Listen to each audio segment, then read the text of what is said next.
தேவன் நமக்கு சுதந்திரமாக ஒரு தேசத்தை கொடுத்திருக்கிறார். அந்த தேசத்தை சுதந்திரித்துக் கொள்ள வேண்டும். அந்த தேசத்தை விட்டு நாம் வெளியில் போகக்கூடாது. நான் என்னவோ பேசுகிறேன் இல்லையா? அதாவது புரியும்படி சொல்லுகிறேன். அவர் நம்மை நீதிக்கு அடிமையாகவும் பாவத்துக்கு மரித்தவர்களாகவும் ஆக்கியிருக்கிறார். பாவத்துக்கு மரித்து போனோம். அதனால் பாவம் நம்மில் செயல்பட முடியாது, செயல்படக்கூடாது. நீதிக்கு அடிமையானோம். அதனால் நம்மிடமிருந்து நீதி மட்டும்தான் வரும், நீதி மட்டும்தான் வர வேண்டும். நம்முடைய ஸ்தானம் இதுதான். பாவத்துக்கு மரித்தவர்கள், நீதிக்கென்று பிழைத்திருக்கிறவர்கள். இந்த ஸ்தானத்தை விட்டு நாம் வெளியில் போகக்கூடாது. இதில் தான் நாம் கவனமாக இருக்க வேண்டும். இயேசு கிறிஸ்து விழித்திருங்கள் என்று சொன்னாரே, இரவெல்லாம் தூங்கக்கூடாது என்றார் அவர் பேசினார். அப்படி இருக்காது. அதனால் எந்தவித பயனும் இல்லை. விழித்திருங்கள் என்று இயேசு கிறிஸ்து சொன்னதற்கு காரணம், நாம் அடைந்த இந்த சுதந்திரத்தை இழக்காதபடி காத்துக்கொள்வதைத்தான் அவர் விழித்திருங்கள் என்று சொன்னார். இதை நான் சீக்கிரமாய் வருகிறேன், ஒருவனும் உங்களுடைய பொருளை எடுத்துக்கொள்ளாதபடிக்கு ஜாக்கிரதையாய் விழித்திருங்கள் என்பதுதான் அதற்கான பொருள். வருகிறேன் என்று சொன்னதனாலே அவர் வருவார் என்று நாம் காத்திருக்கிறோம், எதிர்பார்க்கிறோம். ஆனால் அதற்கான ஆயத்தம் என்ன என்று நமக்கு தெரியவில்லை. அதற்கான ஆயத்தம் என்ன? இதுதான். பாவத்துக்கு மரித்தவர்களாக நீதிக்கு பிழைக்கிறவர்களாக நம்மை அவர் மாற்றிவிட்டார். அதை நாம் இழக்காமல் பத்திரமாக நம்முடைய ஜீவியத்தை காப்பதுதான் அதுக்கான ஆயத்தம். இதில் தான் நமக்கு கவனம் தேவை. இதில் தான் நமக்கு கவனம் இல்லை. இதைத்தான் நாம் மறந்து விட்டோம். முழு கிறிஸ்தவமும் இதை குறித்து தெளிவில்லாமல் இருக்கிறார்கள், அறியாமல் இருக்கிறார்கள், இருட்டில் இருக்கிறார்கள். அவர்கள் எவ்வளவு கூப்பிட்டாலும் தேவன் கேட்க மாட்டேன் என்கிறார். நாம் விழித்துக் கொள்ள வேண்டியது அவசியம். அதாவது நம்முடைய ஜீவியத்தை பாவத்துக்கு மரித்தவர்களாக நீதிக்கு பிழைக்கிறவர்களாக இருக்கிறதா என்று கவனித்து பார்த்து நடப்பது அவசியம். நம்மிடம் நீதிக்கு மாறான எதுவுமே காணப்படக்கூடாது, பாவத்துக்கு காரணமான எதுவுமே காணப்படக்கூடாது. இதில் தான் நமக்கு கவனம் தேவை. அவர் அழித்து விட்டார், பாவ சரீரத்தை அழித்து விட்டார். நாம் இதை புரிந்து கொண்டோம். இதனாலே கவனமாக இருங்கள். நம்மிடம் பாவம் வர முடியாது என்று புரிந்து கொண்டோம். நம்மிடமிருந்து கிறிஸ்துவின் பூரணம் மட்டும்தான் வரும் என்று புரிந்து கொண்டோம். எப்படி? நான் அதை பலமுறை விளக்கமாக சொன்னாலும் நான் டயர்டாகுவது இல்லை. அதாவது கிறிஸ்துவுடனே கூட நான் முடிந்து விட்டேன். மரணத்தினாலே, சிலுவையில் அறையப்பட்டதினாலே, அவரோடு அடக்கம் பண்ணப்பட்டதினாலே இல்லாமல் போய்விட்டேன். இயேசுவோடு நான் மரித்து விட்டேன். மரித்தவன் இனி பிழைக்க முடியாது. மரணத்தை திரும்ப நான் கடந்து உயிர் பெற முடியாது. மரணத்தை தாண்டி விட்டேன். இப்பொழுது கிறிஸ்து பிதா எழுப்பினதுனாலே அவரோடு ஒட்டிக்கொண்டு அவருடைய சரீரமாக நான் வியாபித்திருக்கிறேன். பழைய மனுஷன் இல்லை, நான் எல்லாம் முழுக்க புது மனுஷன். முழுக்க மாறிவிட்டேன். என்னை மாற்றினது அவர், நான் அல்ல. அதனால் என்னிடத்தில் என்னவித குறைகள் யார் கண்டாலும் அதற்கு நான் பொறுப்பு இல்லை. நான் அவரை போலத்தான் இருப்பேன்.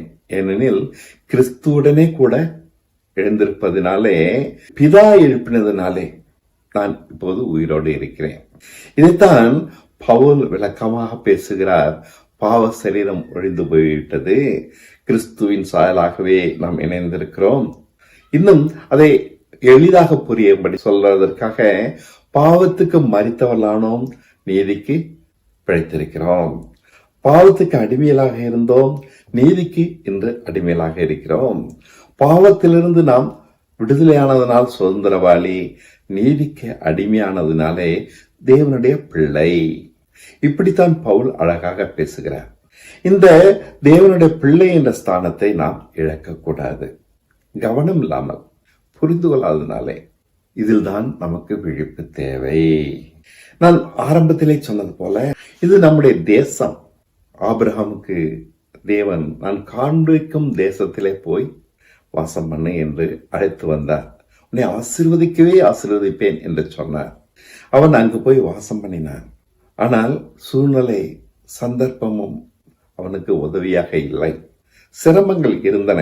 அந்த இடத்திலே போதுமான ஆகாரம் கிடைக்கவில்லை என்று கண்டு பக்கத்தில் இருக்கிற எகிப்துக்கு அவன் பயணம் போனான். அந்த தேசத்திலே அவனுக்கு பாதுகாப்பு இல்லை. வேண்டிய ஆகாரம் கிடைக்கிறது, ஜனங்கள் இருக்கிறார்கள், நாகரீகமான இடம், ஆனால் பாதுகாப்பு இல்லை. வனாந்தரமான இடம் அவனுக்கு பாதுகாப்பாக இருக்கிறது. இதை புரிந்து கொண்டான். தேவன் காண்பிக்கிற இடத்தில் தான் எனக்கு பாதுகாப்பு. புரிந்து கொண்டு அவர் காண்பிக்கிற தேசத்தில் தானே நான் வாசம் பண்ண வேண்டும், நான் மீறிவிட்டேன் என்று புரிந்து கொண்டு திரும்ப தன்னுடைய மனைவியை அழைத்து கொண்டு வந்து விடுகிறான். காண்பித்த தேசத்திலேயே வாசம் பண்ணுகிறான். அவனுக்கு அது ஒரு பலத்த அடி. அவனுடைய மனைவியே ராஜா தூக்கி கொண்டு போய் விடுகிறான். தேவன் தான் ராஜாவின் கையிலிருந்து அவனுடைய மனைவியை காப்பாற்றி கொண்டு வருகிறார். கொண்டு வந்தாரா? தன்னுடைய தவறை உணர்ந்து ஆபிரகாம் அந்த தேசத்திலேயே நிலைத்திருக்கிறார். இதுதான் என் எல்லை. நாம் எல்லையை தாண்டுவதனால்தான் நமக்கு பிரச்சனைகள் வருகிறது. பாவத்திற்கு இடம் கொடுப்பதனாலே, நீதியிலிருந்து தவறுவதனாலே தான் நமக்கு பிரச்சனைகள் வருகிறது. நம்முடைய கிரியைகள் முழுக்க நீதியாகத்தான் இருக்க வேண்டும். அதில் நாம் கவனம் இல்லாமல் இருப்பதினாலே எது நீதி என்று புரியாமல் மனம் போல நடந்து உலகத்தின் ஆசைகளுக்கும் இச்சைகளுக்கும், அதாவது ஜீவனத்தின் பெருமைக்கும் மாம்சத்தின் இச்சைக்கும் நாம் இடம் கொடுப்பதினாலே பாவம் நம்மை, அதாவது அந்த தேசத்தை விட்டு நாம் வெளியில் சென்று விடுகிறோம். பிரச்சனைகள் வருகிறது. இந்த பொருள் நன்றாக இருக்கிறது என்றுதான் வாங்குகிறோம். தேவ சித்தத்தை நாம் அறியாமல் நடக்கிறோம். பிரச்சனைகள் வருகிறது. பிரச்சனைகள் வருவதற்கு காரணம் சுய சித்தம் செய்வதனால்தான், நம் இச்சையின்படி நடப்பதினால்தான். இச்சைக்கு நாம் மறித்து விட்டோம். இப்பொழுது இச்சைக்கு இடம் கொடுக்கிறோம். இடம் கொடுத்தால் இச்சை வரத்தான் செய்யும். நம்முடைய ஸ்தானம் இச்சைக்கு மறித்தவனாக இருப்பதுதான், நம்முடைய சித்தத்தின்படி நடக்காமல் இருப்பதுதான். இச்சை என்றால் என்ன? கண்களினுடைய இச்சை, ஜீவனத்தின் பெருமை, மாம்சத்தின் இச்சை, இவைகள்தான். இவைகளை நாம் இடம் கொடுப்பதினாலே தேவ கிருபையை விட்டு விலகி போகிறோம், அல்லது தேசத்தை விட்டு வெளியே போகிறோம். உங்களுக்கு விளக்கமாக பேசுகிறேன். இதனால்தான் ஆபிரகாம் அடிபட்டான், புரிந்து கொண்டான் தன்னுடைய ஸ்தானம் எது என்று. அதை விட்டு விலகாமல் மரண பரியந்தம் அதில் அங்கேதான் நிலைத்திருக்கிறான். அவன் விலகவே இல்லை. இதுதான் தேவ சித்தம், இதில் தான் நான் நிலைத்திருப்பேன் என்று அவன் புரிந்து கொண்டான். சுய சித்தம் செய்யாமல் தன்னை காத்து கொண்டான். உங்களுக்கு தெரியுமா, ஒரு முக்கியமான சம்பவம் அவன் வாழ்க்கையிலே நடக்கிறது. தன்னுடைய மகனுக்கு திருமணம் முடிக்க பெண் பார்க்க போக வேண்டும். எங்கே? தன்னுடைய மனைவியின் ஊருக்கு போக வேண்டும். ஆனால் அவன் போக மறுக்கிறான். தன்னுடைய வேலைக்காரனை அனுப்புகிறான். என்னுடைய பையனுக்கு போய் பெண் பார்த்து விட்டு வா. மனைவியின் ஊருக்கு தன்னுடைய மாமனார் இடத்திலே அவன் அனுப்புகிறான். அந்த தேசத்தை விட்டு போகக்கூடாது. எவ்வளவு முக்கியமான வேலை! மகனுக்கு பெண் பார்க்கிற வேலையை வேலைக்காரனிடம் கொடுத்து அந்த வேலையை செய்ய சொல்லுகிறான். என்ன சூழ்நிலை வந்தாலும் சரி, என் சுய சித்தத்திற்கு இடம் கொடுக்க மாட்டேன். அவன் வாழ்க்கையிலே முக்கியமான தருணம் தன்னுடைய மகனுக்கு பெண் பார்ப்பது. நல்ல பெண்ணா, அது குணநலம் எப்படி என்றெல்லாம் விசாரித்து தானே அவன் முடிவெடுக்க வேண்டும். அந்த வேலையை அவன் தன்னுடைய வேலைக்காரனிடத்தில் ஒப்படைக்கும்படிக்கு முடிவெடுக்கிறானே எப்படி? அப்படித்தான் ஈசாக்கும் தன் காலம் எல்லாம் இருக்கிறான். அவன் வெட்டுகிற இடத்திலே தண்ணீர் வருகிறது. கிணறு நோண்டுகிறான், தண்ணீர் வருகிறது. மற்றவர்கள் அந்த கிணறை தன்னுடையது என்று சுதந்திரித்துக் கொள்ளுகிறார்கள், பிடுங்கிக் கொள்ளுகிறார்கள். பிரச்சனை. நீதிமானாக இந்த உலகத்தில் வாழ்வது எளிதல்ல. பிரச்சனை பிரச்சனை. அவன் சண்டை போடவில்லை. அந்த இடத்தை விட்டு கொடுத்து விட்டு வேறு இடத்தில் போய் கிணறு வெட்டுகிறான். அதையும் வந்து பிடுங்குகிறார்கள். பிரச்சனை பிரச்சனை. ஆனால் என்ன பாருங்கள், அவன் எங்கு நோண்டுகிறானோ அங்கு தண்ணீர் வருகிறது. அதுதான் தேவன். அவனுக்கு வேண்டியதை தேவன் தருவது, அதை யாருமே தடுக்க முடியவில்லை. அவனுக்கு வேண்டியதை தேவன் தந்து கொண்டுதான் இருக்கிறார். இதை அவன் புரிந்து கொண்டான். அதனால் அவனுக்கு விரோதிகள் எழும்பினாலும் அவன் தேசத்தை விட்டு விலகவில்லை, அங்கேயே தரித்திருக்கிறான். காலமெல்லாம் அவனுடைய வாழ்க்கை அந்த குறிப்பிட்ட தேசத்திற்குள் தான் முடிவடைந்து விடுகிறது. அவன் அந்த தேசத்தை விட்டு வெளியே போகவே இல்லை. பிரச்சனைகள் தான், எதிரிகள் தான், விட்டு கொடுக்கிறான். ஒழிந்து போகட்டும், நஷ்டம் தானே, ஏற்றுக்கொள்கிறான். அவரால் வந்த நஷ்டத்தை தேவன் ஈடுகட்டுகிறார். இதனால் அவன் மனம் பேதலிக்கவில்லை, தேசத்தை விட்டு போகவில்லை. நான் என்ன பேசுகிறேன் என்று உங்களுக்கு புரிகிறதா? சுயசித்தம் செய்வதற்கு பல நியாயங்கள் நம்மிடம் வரத்தான் செய்கின்றன. நம்முடைய உடைமைகளை மற்றவர்கள் தூக்கிக் கொள்ளுகிறார்கள். விட்டுக் கொடுக்க முடியவில்லை, போராட வேண்டியது இருக்கிறது. நாம் இழப்பதினாலே நமக்கு உண்டாகிற நஷ்டம் ஏற்றுக்கொள்ள முடியவில்லை. ஆனால் அந்த நஷ்டத்தை தேவன் ஈடுகட்டுகிறார். நாம் சுயசித்தம் செய்யாமல் விட்டு கொடுக்கிற சமயத்திலே தேவன் வேறு விதமாக நம் நஷ்டத்தை சரிப்படுத்துகிறார். புரிகிறதா? சுயசித்தம் செய்யாமல் இருக்க இவர்கள் ஜாக்கிரதையாக இருந்ததைத்தான் இயேசு கிறிஸ்து சொல்லுகிறார், விழித்திருங்கள் என்று. நமக்கு ஒரு தேசத்தை கொடுத்து விட்டு அந்த தேசத்தை விட்டு நீ வெளியே போகாதே, இதுதான் உன்னுடைய எல்லை, இந்த எல்லைக்குள்ளேயே இரு. அவருடைய சித்தப்படி வாழ்வதுதான் நம்முடைய எல்லை. அதற்குள்ளேயே இரு. அதற்குள்ளேயே இருக்கிற சமயத்திலே பாதுகாப்பு. அதற்குள்ளே இருக்கிற சமயத்திலே எதிரிகளால் நமக்கு பிரச்சனைகள் வந்தாலும் தேவன் அதை பொறுப்பெடுத்துக் கொள்கிறார். நாம் யாரோடும் போராட வேண்டாம், நாம் நியாயத்திற்காக நிற்க வேண்டாம், விட்டு கொடுக்கலாம். நாம் விட்டு கொடுப்பதனாலே நஷ்டம் இல்லை, அத்தனையும் தேவன் சரிப்படுத்தி தருகிறார். வெளியே போன பிறகுதான் ஆபத்து நம்மை தொடர்கிறது. நம்முடைய உரிமையே, ஆபிரகாமினுடைய மனைவியே அந்த தேசத்து ராஜா கலந்து சென்று விடுகிறார். பாருங்கள், யாரிடம் போய் ஆபிரகாம் முறையிட முடியும்? யாரிடம் உதவி கேட்க முடியும்? நாம் தேவ சித்தத்தை விட்டு வெளியே போகும்போது நமக்கு பாதுகாப்பு இல்லை. நாம் பலரிடம் பழகி இதை சொல்லித் தருகிறேன், அவர்களுக்கு புரிய மாட்டேன் என்கிறது. சுய சித்தம் மட்டுமே செய்கிறார்கள், கடன் வாங்குகிறார்கள், கடன் தொல்லையிலே மாட்டிக்கொள்கிறார்கள், சண்டை போடுகிறார்கள், மன கசப்பு வருகிறது. அவர்கள் பிரச்சனையை சமாளிக்க தன் சுய புத்தியை உபயோகிக்கிறார்கள்.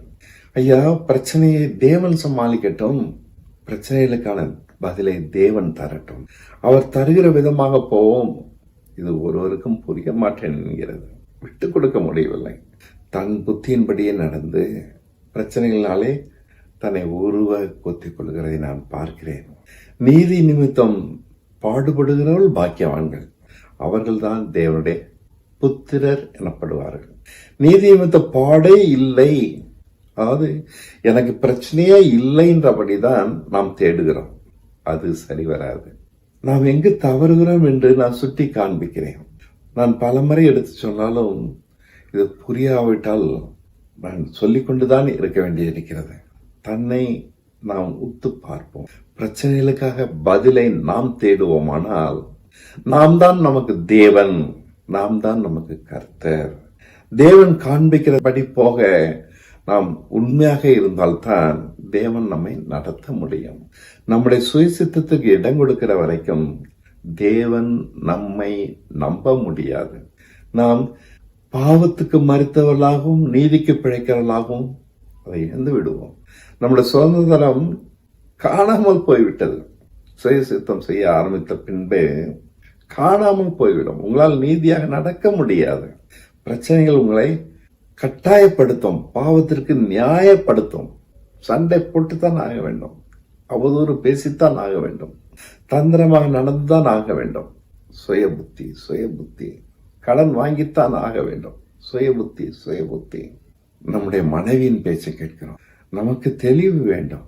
தேவன் நம்மை நடத்துவாரானால் நாம் யாருடைய பேச்சையும் கேட்கக்கூடாது, யாருடைய ஆலோசனைப்படியும் நடக்கக்கூடாது. இதனால குடும்பத்தில் பிரச்சனை வரத்தான் செய்யும். அதை தேவன் சமாளிப்பார். நாம் அவருக்கு உண்மையாக இருப்போம். அவர் அதனாலே வரக்கூடிய பிரச்சனைகளை அவர் சமாளித்து தருவார். நாம் யாருடைய பேச்சை கேட்கிறோம் என்பதுதான் முக்கியம். மனைவியின் பேச்சை கேட்டு நடக்கிற வரைக்கும் தேவன் நம்மை நடத்த முடியாது. நான் ஒருவருடைய ஆலோசனைக்கு மட்டும்தான் இடம் கொடுப்பேன். தேவன் அவர் என்னை நடத்தும் வரைக்கும் நான் காத்திருப்பேன். அவர் எனக்கு காண்பிக்கிறபடியெல்லாம் செய்து கொண்டுதான் இருக்கிறார். அவருடைய நம்பிக்கை பெறுவதுதான் முக்கியம்.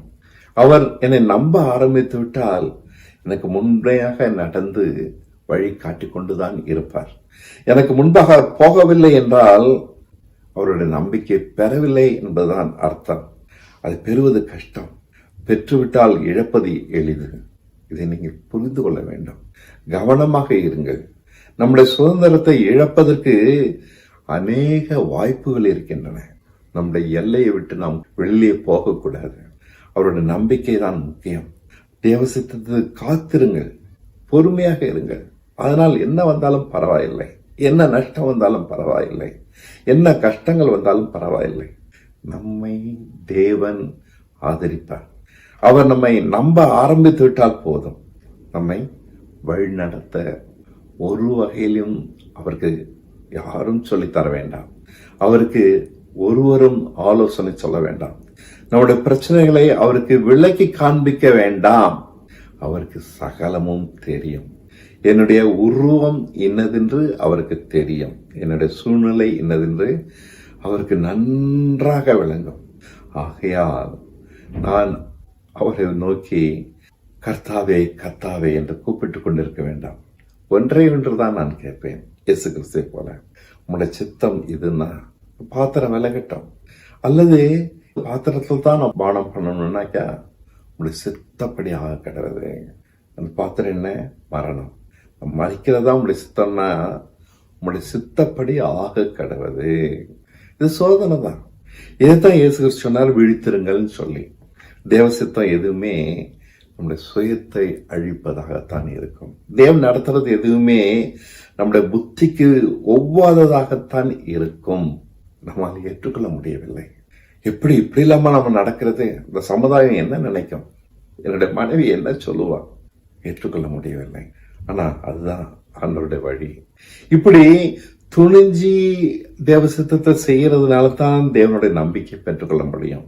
இப்படி துணிஞ்சி தேவ சித்தத்துல மட்டும் நிலைச்சிருக்கிறதுனால தான் ஆபிரகாம் இன்னைக்கு விசுவாசிகளின் தகப்பன், பவுல் இன்னைக்கு மகிமையில சிறந்தவராக விளங்குகிறார், யோவான் இன்னைக்கு நட்சத்திரம் போல ஜொலிக்கிறார். இயேசு கிறிஸ்துவ பின்பற்றுறதுனா இதுதாங்க. நமக்கு கொடுத்த சுதந்திரத்தை இழக்கக்கூடாது.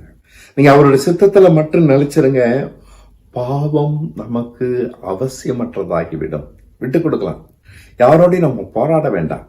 யார்கிட்டையும் போய் நம்ம நியாயத்தை நிரூபிக்க வேண்டாம். என்ன குற்றவாளி நினைக்கிறாங்க, நினைச்சிட்டு போட்டோம். என்ன ஒத்துக்க மாட்டேங்கிறாங்க, பரவாயில்லை. இயேசு கிறிஸ்துவே ஒத்துக்கல. அவருக்கு என்ன தெரியாதா? இந்த சரீரத்தை தான் 3ஆம் நாள் உயிரோட எழுப்புவேன்னு சொன்னாரு. இந்த ஆலயத்தை இடிச்சு போட்டா நான் 3ஆம் நாள் எழுப்புவேன்னு சொன்னாரு. ஆனா அந்த ஜனங்க அதை குற்றமா எடுத்துக்கொள்றாங்க. எவ்வளவு பெரிய அம்பாண்டமான வார்த்தை பேசுறாரு. இந்த ஆலயத்தை கட்டுவதற்கு 40 வருடம் ஆகலையா? இந்த ஆலயத்தை இடிச்சு போடுன்னு சொல்றானே இவன். உங்களுக்கு கோபம் வருது. அவங்க பார்வையில் அது அபாண்டமான செயல். ஆலயத்தை இடிப்பேன்னு சொல்றானே, அபாண்டமான செயல். ஒத்துக்க முடியாது. இவரை சிலுவையில் அறையத்தான் நியாயம். அவங்களுக்கு முன்னாடி அவர் ஒரு குற்றவாளி, அபாண்டமான ஒரு குற்றவாளி. அவர் அதை பற்றியெல்லாம் கவலையே படலைங்க. தேவனோட நடக்கிறதுனா மனுஷர்களுக்கு பிரியமாக நடக்க முடியாது. மனுஷர்களுக்கு முன்னாடி அக்கிரமக்காரனாகத்தான் நம்ம சித்தரிக்கப்படுவோம். இதுல எல்லளவும் எனக்கு சந்தேகம் இல்லை. நான் இதெல்லாம் கடந்து வந்துட்டேன், நான் பார்த்துட்டேன். அவருடைய சித்தப்படித்தான் நான் செய்வேன். ஆனா அவங்க என்னை குற்றப்படுத்துறாங்க, பல வகையில என்னை அவமானப்படுத்துறாங்க. அதெல்லாம் எனக்கு பொருட்டே இல்லை. தேவனை பிரியப்படுத்துறது ஒண்ணுதான் எனக்கு முக்கியம். இப்படித்தான் நான் தேவனுடைய நம்பிக்கை பெற்றுக்கிட்டேன். மனுஷருடைய புகழ்ச்சி, மனுஷருடைய அங்கீகாரத்தை நாம மதிக்காம இருந்து தேவ சித்தம் செய்யும் போதுதான் தேவன் நம்ம நம்ப முடியும். பாருங்க, ஈசாக்கு, ஆபிரகாம் இவங்க வாழ்ந்த வாழ்க்கை நமக்கு முன்னாடி இருக்கு. யாக்கோபு சொல்லவே வேண்டாம். அவன் தன்னுடைய அண்ணனை போல தான் திறமையா நடந்து இந்த உலகத்துல நல்ல பேர் வாங்கணும்னு ஆசைப்பட்டான். மாமனாட்ட போய் தன்னோட புத்தியை உபயோகிச்சு சொத்துக்களை பெருக்கணும், முடியல. ஆனா மாமனார் ஏமாத்துறாருன்னு கண்டுபிடிச்சு வெறுத்து போய் திரும்ப தேவன் எனக்கு காண்பிச்ச தேசத்துல வந்து இருக்க போறேன்னு வந்துடுறான். புரியுதுங்களா? வெளியில போனா ஏமாற்றம் அடைஞ்சான், தன் புத்தியின்படி நடந்தான், எவ்வளவு திறமையா சம்பாதிச்சான், அத்தனையும் அவனுக்கு உதவி செய்யல. இப்போ அவன் சம்பாதிச்ச அத்தனையும் நஷ்டமாக நிக்குது. ஏசாக்கு முன்னாடி போய் நிக்கிறான். ஏசா அத்தனையும் புடுங்கிக் கொள்வானே. மாமனாரும் தன்கிட்ட இருந்து புடுங்கிறதுக்கு வராரு. அவரே கன்வின்ஸ் பண்ணி திரும்ப அனுப்பிட்டு ஏசாட்டையும் தப்புறதுக்கு வழி தெரியலையே. சொத்தை சம்பாதிச்சுட்டான். இப்ப சொத்தே அவனுக்கு தொல்லையாக முடியுது, உயிருக்கு ஆபத்தா முடியுது. தேவன் தரேன்னு சொன்ன தேசத்துல போய் இருந்துக்கிறம்பா. அவன் எடுத்த முடிவு சரியான முடிவு. தேவன் தந்த தேசத்திலேயே போய் வாசம் பண்றான். அவனோட சொத்து அவனுக்கு உதவல, அத்தனையும் இழந்து போறான். வறுமை, கொடுமை. பாருங்க, அவன் கத்துக்கிட்ட பாடம் இதாங்க நான் உங்களுக்கு ஒரு வலியுறுத்தி காண்பிக்க விரும்புகிறேன். சுய சித்தம் செய்யாம இருக்கிறது தான் பாதுகாப்பு. இதை அவனுக்கு புரிஞ்சுக்கிடுச்சு. வயசாகின காலத்திலையும் வறுமை கொடுமையாக இருக்கிற காலத்திலையும் அந்த தேசத்தை விட்டே போல. தன்னுடைய அண்ணனை காட்டிலும் அதிகமா சம்பாதிக்கணும், நிரூபிக்கணும், அந்த எண்ணெல்லாம் பறந்து போச்சு. தேவ சித்தத்துக்கு அடங்கி இருப்போம். அவர் எனக்கு இறங்கும் போது இறங்கட்டும். பையன் தொலைஞ்சு போயிட்டான், பெண் மானாவதி ஆகி வீட்டில் இருக்கிறா. என்ன செய்யறது? மற்ற பிள்ளைங்க எதுவும் உருப்படலை, தாறுமாறாக நடக்கிறாங்க. வெளியில போய் வம்போ இழுத்துட்டு வராங்க. அவனுக்கு நிம்மதியே இல்லை. போராட்டம் போராட்டம் போராட்டம். நான் அடங்கிடுறான். தேவனே, உங்களுடைய சித்தத்துக்கு நான் அடங்கியிருக்கேன். அவரோட சித்தத்துக்கு அடங்கி இருக்க தேவன் யாக்கோபை நம்ப ஆரம்பிக்கிறாரு. அவனோட முடிவு மகிமையா போய் முடியுது. அவன் ஆசைப்பட்டதை காட்டிலும் சிறப்பாகவே அவனோட வாழ்க்கை முடியுதுங்க. ஆசைப்பட்டதை காட்டிலும் சிறப்பு. ஆமா, ஆபிரகாம் ஆசைப்பட்ட பிள்ளைகளுக்காக வானத்து நட்சத்திரத்தை பார்ப்பா, அத்தனையும் என்ன முடியுதான் எண்ணிப்பாரு. அவ்வளவா அவனுக்கு பிள்ளைகள் இருக்கும். அவன் கேட்கல, ஆசைப்பட்டதை காட்டிலும் அதிகமான சிறப்பு. ஏசாவை காட்டிலும் சிறப்பா வரணும்னு ஆசைப்பட்டான். ஆசைப்பட்டது காட்டிலும் அதிகமான சிறப்பு. எகிப்தின் ராஜாவாகவே அவனோட மகன் கிட்டத்தட்ட வந்து உட்கார்ந்துருக்கான். அந்த ராஜ வாழ்க்கை தான் அவனுக்கு அமையுது. அவன் முடிவு மிகவும் கம்பீரமாக, எண்ணி முடியாததாக அழகாக முடியுது. ஆசைப்பட்டதை காட்டிலும் சிறப்பு. தேவ சித்தம் எதுவுமே இப்படிதாங்க இருக்கும். நம்ம சோதிச்சு பார்த்து நம்முடைய உண்மையை பார்த்தது அவர் நிரூபிச்ச பின்புதான் நமக்கு இறங்குவாரு. எந்த அளவும் சந்தேகம் வைக்காதீங்க. நீங்க பாவத்துக்கு மறித்தவங்க நீதிக்கு பிழைத்திருக்கவங்களா ஆண்டவர் ஆக்கிட்டாரு. அதை விட்டு விலகாதீங்க. அதுல எவ்வளவு சிரமம் வந்தாலும் அதுல நிலைச்சிருங்க. பல வகையிலையும் ஆண்டவர் சோதிச்சு பார்த்து அதை நிரூபிச்ச பிறகுதான் நம்ம ஏற்றுக்கொள்வாரு, ஆசீர்வதிப்பாரு. இயேசு கிறிஸ்து 2வது வருகையை பத்திலாம் எனக்கு ஒண்ணுமே தெரியாதுங்க. ஆனா ஒண்ணு மட்டும் தெரியும், தேவன் நம்ம சோதிச்சு பார்த்து சுயசுத்தத்துக்கு இடம் கொடுக்கிறோமா இல்லையான்றத காத்திருந்து அதுக்கான தருணங்களையும் வாய்ப்புகளையும் நிறைய கொடுத்து விலகவே இல்லைன்றத நிரூபிச்சு உறுதியாக கண்மலை மாதிரி அசையாதவனா நிற்கும் போதுதான் தேவன் நம்ம ஏற்றுக்கொள்றாரு. இதான் உண்மை. நான் ஒளிச்சு பேசல. கிறிஸ்துவ ஜீவி என்றது ஒரு போராட்டமான ஒரு வாழ்க்கை. எது போராட்டம்? தேவனுக்கு நம்ம நிரூபிக்கிற ஒரு வாழ்க்கை. இதுலதான் போராட்டம். நான் நீதிக்கு மட்டும்தான் அடங்கியிருப்பேன், பாவத்துக்கு மறித்தவனா தான் இருப்பேன். இதுதான் நம்முடைய போராட்டம். நீங்க எனக்கு அதுதான் கொடுத்துருக்கீங்க. இதனால என்னோட வாழ்க்கையில எவ்வளவு நஷ்டம் வந்தாலும், அவமானம் வந்தாலும், தரித்திரம் வந்தாலும் ஒண்ணுதாங்க என்னுடைய சொத்து. யாக்கோபு அப்படிதான் அதை பிடிச்சிக்கிட்டே இருந்தான். இந்த தேசத்தை விட்டு நான் போக மாட்டேன். எவ்வளவு தரித்திரம் வந்தாலும் சரி, எவ்வளவு பிரச்சனைகள் வந்தாலும் சரி, வயசாகி என் கண் சொருகி போய் பார்க்க முடியாதவனாக இருக்கும் போதும் அவன் தேசத்தை விட்டு போகல. பிழைப்புக்கான வழிய அவன் தேடல. தன்னோட வறுமையிலே எவ்வளவு கஷ்டமா இருந்தாலும் நிலைச்சிருக்கான். இந்த தேசம் எனக்கு கொடுக்கப்பட்டது, நான் இதை இழக்க மாட்டேன். அதனோட முக்கியத்துவத்தை அவன் புரிஞ்சுக்கிட்டாங்க. நீங்களும் புரிஞ்சுக்கோங்க, நீங்களும் விலகாதீங்க. முக்கியம் இதுதான். எது முக்கியம்? பாவத்துக்கு மரித்தவனா இருப்பது முக்கியம், நீதிக்கு பிழைத்திருக்கிறதா முக்கியம். எது நீதி? அதுதாங்க கேள்வியே இருக்கு. எது பாவம்? சுயமா நீங்க எதை செஞ்சாலும் பாவம். எது நீதி? தேவன் காண்பிக்கிறதுபடி நீங்க எதை செஞ்சாலும் அது நீதி. ரொம்ப சிம்பிள், ரொம்ப சிம்பிள். இன்னொரு வகையில சொன்னாக்கா, அன்பு இல்லாம நீங்க எதை செஞ்சாலும் பாவம், அன்புனால நீங்க எதை செஞ்சாலும் நீதி. ரொம்ப சிம்பிள். நீங்க அன்புல நினைச்சிருங்க, தேவ சித்தத்துல நினைச்சிருங்க. இதுதான் உங்க தேசம். உங்க தேசத்தை நீங்க இறக்காதீங்க கடைசி வரைக்கும். வேதம் அப்படிதான் எனக்கு சொல்லித் தருது. நீதியின் சூரியன் அவர்கள் மேல உதிப்பார், அவங்க மேல ஆரோக்கியமான ஒரு வாழ்க்கை இருக்கும். எதுங்க ஆரோக்கியம்? நோயில்லாத ஒரு வாழ்க்கை ஆரோக்கியம்னு சொல்றோம். நோயில்லாத ஆவிக்குரிய ஜீவியம் தாங்க இங்க ஆரோக்கியம். தோல்வியே கிடையாது. அவங்களுக்கு இச்சையின்படி செயல்படவே முடியாது, செயல்படுறது இல்லை, செயல்பட முடியாது, அதனால செயல்படுறது இல்லை. அது அவங்க நோண்டி நோண்டி பார்க்குது, நியாயப்படுத்துது, ஒரு சுய சித்தத்தின்படி செய்யின்னு சொல்லி. மனுஷங்க தன்னுடைய ஆலோசனை நிறைய கொடுக்குறாங்க, நியாயப்படுத்துது. அவசியமா இருக்கு. ஏதாவது ஒரு வழி கண்டுபிடிச்சாலும், இவ்வளவு பிரச்சனையில இருக்க, இவ்வளவு கடன் இருக்க, இவ்வளவு பணம் நஷ்டமாகுது, நம்ம என்ன செய்யறது தெரியலையே, நாளைக்கு என்ன நடக்கும் நிச்சயம் இல்லையே, ஒன்றும் புரியலையே. ஒன்றும் புரியல. தேவ சித்தம்னு அப்படிதானே அர்த்தம். ஆண்டவர் எதுவுமே சொல்லிட்டு செய்ய மாட்டார். ஆண்டவர் எதையுமே சொல்லிட்டு செஞ்சதில்லை, ஒத்துக்க முடியல. இதான் உண்மை. ஆண்டவர் யாக்கோபுக்கு இப்படியா உனக்கு உன் மகன் எகிப்தில் இருக்கான்னு சொல்லவே கிடையாது. ஆபிரகாமுக்கு உன் பிள்ளைய பலியிடுன்னு சொல்லும்போது திரும்ப கொடுப்பேன்னு சொல்லவே கிடையாது. எங்கேயாவது ஆண்டவர் சொல்லியிருக்காரான்னு பாருங்க.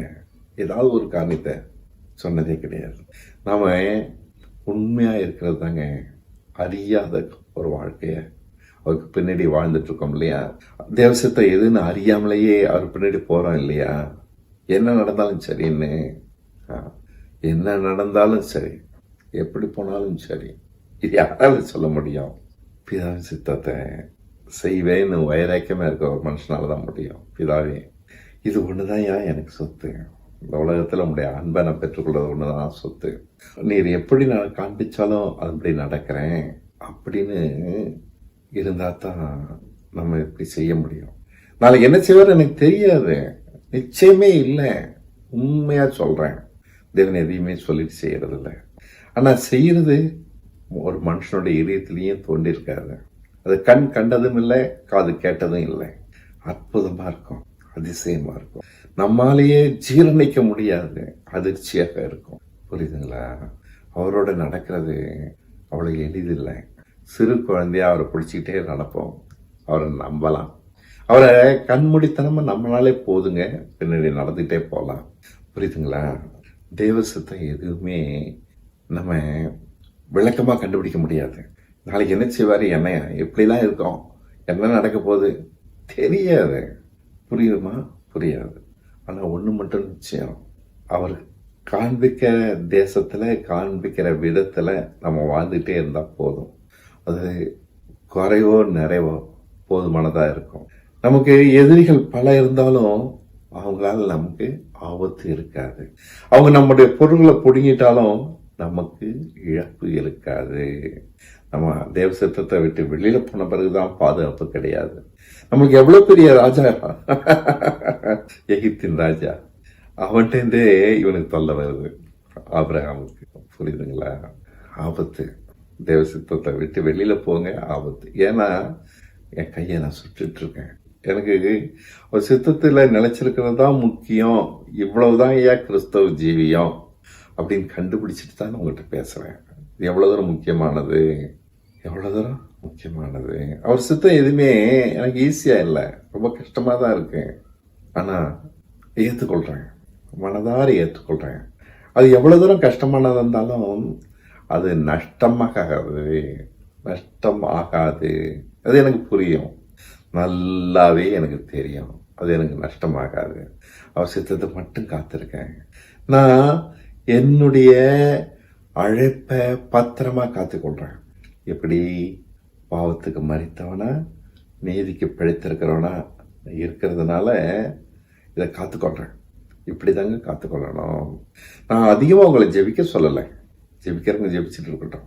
ஆண்டவரே ஆண்டவரே எனக்கு அதை செய்யும் இதை செய்யும், நீங்கள் எனக்கு எதையுமே செய்ய வேண்டாம், எதையுமே செய்ய வேண்டாம் ஆண்டவர்கிட்ட தான் சொல்லுவேன்.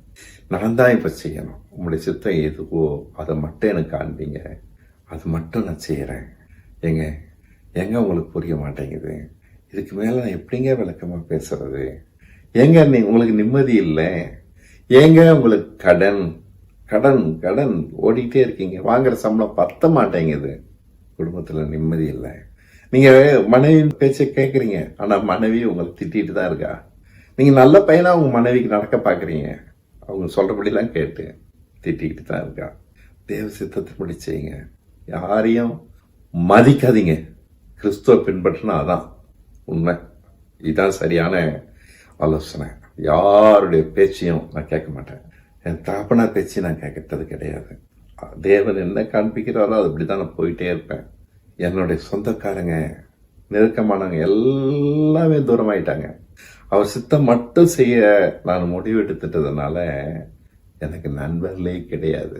உண்மை, எனக்கு நண்பர்கள் தேவ சித்தம் செய்கிறவங்க தான், செய்யணும்னு ஆசைப்படுறவங்க தான், எப்படி கிறிஸ்துவ பின்பற்றுவதுன்னு கற்றுக்கிறவங்க மட்டும்தான். வேறு விதமான நண்பர்கள் எனக்கு இல்லை. அவங்கள என்னால் திருப்திப்படுத்த முடியாது. நீ ஏன் இப்படி இருக்கேன்னு அவங்க கேட்பாங்க. அதை காட்டிலும் அவங்கள விட்டு விளைகிறதே நல்லதுன்னு சொல்லி விட்டு விலகிட்டேன். எனக்கு ரொம்பவும் பிரியமானவங்க, என்னை ரொம்பவும் நேசிக்கிறவங்க, எல்லாருடைய மனசையும் உடைச்சி போட்டுட்டு தான் நான் தேவ சித்தம் செய்ய வந்திருக்கேன். நான் அவங்கள மதிக்கலை, தேவ சித்தத்தை மதிக்கிறேன். அதனால அவங்கள நான் மதிக்கலை. அது எனக்கு நஷ்டம் இல்லை. போயிட்டு போகிறாங்க. ஒரு நாளுக்கு அவங்களும் புரிஞ்சுப்பாங்க, பழனிவேலு புத்திசாலி அப்படின்னு சொல்லி. அவர் சித்தப்படி செய்கிறதுனால யாக்கோபு புத்திசாலின்னு ஏசா புரிஞ்சுக்கிட்டான். அவனோட வாழ்க்கை சிறந்துடுச்சு. எவ்வளோ பெருசான உயர்வான இடத்துல போய் உட்காந்துருக்கான் பாரு அப்படின்னு ஏசா புரிஞ்சுக்கிட்டான். அது மாதிரி அவங்களும் புரிஞ்சுப்பாங்க. தேவனை நான் நம்புறதுக்கு இதுதாங்க அடையாளம். தேவனை நம்புறேன்னு பலர் சொல்கிறோம். இல்லை, தேவ சித்தம் செய்கிற ஒருத்தன் தான் அவரை நம்புறான். ஏன்னா அவ்வளோ ரிஸ்கானது. இந்த பாத்திரத்தில் நான் பானம் பண்ணுறேன், இதுதான் உங்களுடைய சித்தமானு கேட்குறான் இயேசு கிறிஸ்து. நான் உங்க நம்புறேன், 3ஆம் நாள் என்ன உயிரோட எழுப்புவீங்க, அந்த ஒரு தைரியம் அவருக்கு இருக்கு. இதான் உங்களுடைய சித்தமா நான் குடிக்கிறேன், அவ்வளோதான். 3ஆம் நாள் எழுப்புறீங்கன்ற தெளிவு இருக்கிறதுனால தான் அவரால் அதை செய்ய முடிஞ்சது. புரியுதுங்களா? தேவனை நம்புறேன்னு சொல்லி உங்களை ஏமாத்திக்காதீங்க. ஆண்டவரே கூப்பிடாதீங்கன்ற நான் தேவையில்லை. இருக்குதுலே கஷ்டமான ஒரு வாழ்க்கைங்க தேவனாக இருக்கிறது. எவ்வளோ ஜபம் தொல்லை. எனக்கு அதை செய்யும், எனக்கு இப்படி செய்யும், இதை இப்படி எப்படிதான் இவ்வளோ ஜபத்தையும் அவர் கேட்குறாரோ, புரிஞ்சுக்கிறாரோ, சகிக்கிறாரோ. ஒரு மனுஷன் இல்லை, கோடி ஜனங்கள் அவங்களும் கேட்குறாங்க, அதை செய்யுங்க, இதை செய்யுங்க, இப்படி நடத்துங்க, அப்படி நடத்துங்க, தொல்லை பண்ணிக்கிட்டே இருக்கிறாங்க. பாவம். உண்மையிலே தேவனா இருக்கிறது ரொம்ப பாவம் தான். ஒரு முறை தான் சிலுவை இயேசு கிறிஸ்துக்கு 3 மணி நேரம் தொங்கினாரு. ஆனால் காலம் பூரா இது சித்திரவதை இல்லை. ஜெபத்தை கேட்கறது எவ்வளவு சித்திரவதை. ஐயா, என் சித்தப்படி நீங்கள் செய்ய வேண்டாம் ஐயா, உங்களுடைய சித்தப்படி எதுவும் ஆகட்டும்னு ஒருத்தன் இருந்தான்னா அவனை பார்க்கறதுக்கு எவ்வளோ மகிழ்ச்சியாக இருக்கும். எப்படி வேணாலும் நடக்கிறேன். இந்த ரிஸ்க் எடுக்க தெரியாதவன்லாம் கிறிஸ்துட்ட வராதிங்க, தேவையில்லை. உங்களை ஏமாத்திக்கிறீங்க. ஆண்டவரே எதுக்காக கூப்பிடணும்? இயேசு கிறிஸ்து அர்த்தம் சொல்லார். கடைசி நாள் அநேகர் என்னை பார்த்து, எப்படி அநேகர், எவ்வளோ தொல்லை, என்னை பார்த்து கர்த்தாவையும் கூப்பிடுவாங்க. ஆனால் பரலோகத்தில் பிதான் சித்தம் செய்கிற ஒருத்தன் தான் நுழைவாம்பா. அவர் பேசுகிற பரலோகம் இந்த உலகத்தில் செத்த பிறகு வர பரலோகத்தை சொல்ல, தேவ சித்தத்தில் நிலைச்சிருக்கதாங்க பரலோகம். உங்கள் சமாதானத்தையும் சந்தோஷத்தையும் ஒருவனும் எடுத்துக்கொள்ள முடியாது. நீங்கள் ஒருபோதும் தோத்து போக மாட்டீங்க. இது ஆரோக்கியமான ஒரு வாழ்க்கை, அதிசயமான ஒரு வாழ்க்கை. மனுஷருக்கு புரியாது, மனுஷ தந்திரத்துக்கு இது எடுபடாது, ஒத்து வராது. புரியுதுங்களா? அவர் ஆலோசனைப்படி மட்டும் நம்ம நடந்தால் தான் அவர் நம்ம நடத்த முடியும். அவர் நம்பிக்கையை பெற்றுக்கொள்ளுங்க, அதை இழந்து போகாதீங்க. அதை இழக்காம எவ்வளவு கஷ்டம் வந்தாலும் சரி, உங்களுடைய சித்தத்துக்கு நான் காத்திருப்பேன். நீங்கள் கிரியை செய்கிற வரைக்கும் நான் காத்திருப்பேன், அடங்கி இருப்பேன். நீங்கள் என்னை ஏமாற்ற மாட்டீங்க, அந்த ஒரு நிச்சயம் எனக்கு இருக்கு இல்லையா? 3ஆவது நாள் உயிரோடு எழுப்புவான்ற நிச்சயம் இருக்கு இல்லையா? அதனால தான் அந்த பாத்திரத்தில் நான் பானம் பண்ணுறேன் அப்படின்னு இயேசு கிறிஸ்து சொல்கிறாரு. எப்படியோ ஒரு ரட்சிப்பு ஒன்று உண்டு, அந்த நிச்சயம் நமக்கு இருக்கு. இப்படியே என்னைக்கு இருக்காது, ஒரு முடிவு உண்டு. புரியுதுங்களா? பொறுமையாக இருப்போம். நிறைய பொறுமை வேணுங்க இந்த தேவனோடு நடக்கிறதுக்கு. நீதி நிமித்தம் பாடுபடுகிறவர்கள் துர்பாக்கியவான்கள். அப்படியா? நீதி நிமித்தம் பாடுபடுகிறவர்கள் பாக்கியவான்கள். இயேசு கிறிஸ்து வாயிலேருந்து வரக்கூடிய வார்த்தை பாக்கியவான்கள். எல்லாரையும் பார்த்து அந்த வார்த்தை கிடையாது. நீதி நிமித்தம் பாடுபடுகிறவர்கள் பாக்கியவான்கள். புரியுதுங்களா? அவர்கள் தேவனுடைய பிள்ளைகள் என்று அழைக்கப்படுவார்கள். எல்லாரும் இல்லை. புரியுதுங்களா? எல்லாருக்கும் அந்த ஸ்தானம் கிடையாது. சந்தோஷப்பட்டு களி கூறுங்கப்பா இயேசு சொல்றாரு. பரலோகத்துல உங்களுடைய பலன் மிகுதியா இருக்கும் சொல்றாரு. மிகுதியா இருக்கும் பரலோகத்துல. எப்படி பெரிய ஐஸ்வர்யம் கிடைச்சிருச்சுன்னா சந்தோஷப்படுறாங்க இந்த உலகத்துல. ஈலான் மாஸ்க் எவ்வளவு பெரிய ஆளு, அவன் பேரை கேட்டாலே எல்லாம் அதிருது. ஏன்னா அவ்வளவு பெரிய ஐஸ்வர்யத்தை ஈஸியா சம்பாதிக்கிறான். அது இல்லை ஐஸ்வர்யம். இதுதான் தேவ சித்தம். செஞ்சு பாருங்க. பரலோகத்துல உங்களுடைய பலன் மிகுதியா இருக்கும். அவருடைய வாயின்படி அது மிகுதி. என்னுடைய தரத்தின்படி இல்லை, தேவனுடைய தரத்தின்படி அது மிகுதி. அது என்னன்னு எனக்கு தெரியாதுங்க, அதெல்லாம் விளைவிக்க முடியாதுங்க. ஒன்னே மட்டும் நான் சொல்றேன், பாடுபடாத ஒரு வாழ்க்கை வேண்டாம். இதுதாங்க எல்லாருமே சொல்றாங்க. பாடு இல்லாத ஒரு வாழ்க்கை, அதுதாங்க மனைவி சொல்லித்தரா. இப்படி இந்த வழி செய்வோம், சுய புத்தியின்படி செய்வோம். ஆனால் பாடு, கடன், சண்டை, குடும்பத்தில் நிம்மதி இல்லை, அண்ணங்காரங்களோட சண்டை, அப்பா சண்டை, நம்முடைய புதிய நியாயப்படுத்த வேண்டியிருக்கு, சுயநலமாக நடக்க வேண்டியது இருக்கு, மற்றவங்க இருக்கட்டா எனக்கு என்ன அப்படின்னு நம்ம முடிவெடுக்க வேண்டியது இருக்கு. ஏங்க இந்த நிலைமை? நான் புரியும்படி நான் பேசுகிறேன். சுய புத்திக்கு இடம் கொடுக்குற எவனுமே தேவனுடைய பகைங்கன். ஆபிரகாம் தான் தேவனே போய் மாட்டி விடுறாரு. யார்கிட்ட? பாதுகாப்பு போய் தேடி போன ஆபிரகாம எகிப்தின் ராஜா கையிலே போய் மாட்டி விடுறாரு. தொலைஞ்ச அதோட தப்பிச்சோம், பிழைச்சான்னு காப்பாத்தினா போதும்னு சொல்லி திரும்ப தேவன் காண்பிச்சு தேசத்துல வந்து உட்கார்ந்துருக்கான். நானும் அப்படிதாங்க அடிபட்டு தான் இதை கற்றுக்கிட்டேன். தேவையில்லாமல் நம்ம கஷ்டப்படுறோம், பாடுபடுறோம், சண்டை போடுறோம், குழம்பி போகிறோம், பலருடைய மனசை காயப்படுத்துகிறோம். வேண்டாம். அவரை மட்டும் சேவிப்போம், அவரை மட்டும் நம்புவோம், அவரை மட்டும் மதிப்போம். மனைவியை மதிக்க வேண்டாம், உற்றாரை மதிக்க வேண்டாம், நண்பர்களை மதிக்க வேண்டாம், ஆலோசனை சொல்கிறவங்களை மதிக்க வேண்டாம். அப்போ தேவன் நம்மளை நடத்த மாட்டார், அவருடைய ஆலோசனை தர மாட்டார். விளக்கமாக சொல்கிறேன், கட்டாயம் தான் உண்மை. புரிஞ்சுக்கோங்க. அவருக்கு அடங்கி போங்க. அப்போதான் நம்முடைய தேசம் பாவத்துக்கு மரித்தவர்களாயும் நீதிக்கு பிழைத்தவர்களாயும் நம்ம நிற்க முடியும். அதுதாங்க இயேசு கிறிஸ்து வரைக்கு ஆயத்தமாக இருக்க. இது ஒன்று தாங்க அவசியம்.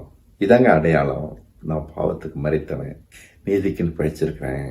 ஒருவனும் உங்களுடைய சமாதானத்தை கலைக்க முடியாது, ஒருவனும் உங்களுடைய சந்தோஷத்தை எடுத்துக்கொள்ள முடியாது. நஷ்டங்கள் வரலாம், தேவனுடைய அங்கீகாரம் உங்க மேல இருந்துகிட்டே இருக்கும். இது ஆரோக்கியமான ஒரு வாழ்க்கை, தோல்வியே இல்லாத ஒரு வாழ்க்கை, இச்சைக்கு இடம் கொடுக்காத ஒரு வாழ்க்கை. இப்படிதான் யோவான் வாழ்ந்திருக்கிறாரு. ஆரோக்கியமான உபதேசம்னு பவுல் எழுதுறாரு. ஏன்னா இங்க இச்சைக்கே இடம் இல்லை. நம்ம புரிஞ்சு கொள்ள வேண்டியதுக்கு நிறைய இல்லைங்க, கொஞ்சம்தான். நம்முடைய ஸ்தானத்தை நம்ம இழக்கக்கூடாது. இந்த ஸ்தானம் கிறிஸ்து சிலுவையில் எனக்காக சம்பாதிச்சது, ரத்தத்தினால நான் பெற்றுக்கொண்டது. இதை இழந்தனா யாரும் என்னை காப்பாற்ற முடியாதுங்க. நன்றி. வேற ஒரு சந்திக்கிறேன். வணக்கம்.